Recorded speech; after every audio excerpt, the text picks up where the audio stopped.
Mahakasika ny lalao peondimy kosa dia natolotra ny Ramatoa Christine Aimé Omaly ilay tsara vitana tao anatin'ny lalao peondimy izay notanterana ny alarobia faha 12 ny volana janoary lasa teo moa ny taratasim-bola mitentina 10 tapitrisa ariary. Tatitra mahakasika an'izay.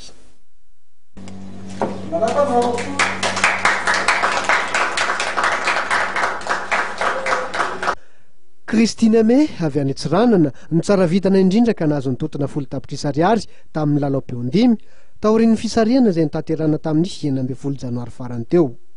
Nitolorana azy omaly nandritra ny fisariana fa 7,700 ny peondimy izay nitanterana tetsy amin'ny studion loterie malagasy Etsy Akorondrano ny taratasim-bola mifandraika amin'izany volabe izany. Tsy nanafina ny hafalipony Ramatoa Christine Aimé. Efa shambany zany andray anjarany shambany zany nahazo fa efa roa volana lasa zay zany nanomboky ny lalaon'izay nanomboky tamin'ny voalohandohan'ny volana desambra za no nanomboka ny lalao dia ny mahasarika anazy zany dia za matetiky mahita 2 bons numéros dia za koa mividy gris roa isaky manao dia mahazo cadeau gratena avion. Nanaovanao inona zao le vola? Dia eo mbola hodinina eo pasitry izy sy nampoiziko izy dia mbola hodinina avy eo.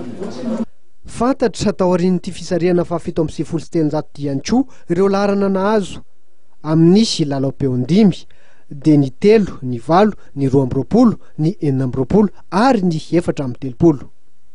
Nampahafantaran'ny loterie malagasy nandritra ny fotoana ihany koa fa mbola mitohy ny lalao bonane ka noho izany dia nampiakarina 15 tapitrisa ariary nitotona amin'ny 1 janoary ho avy izao.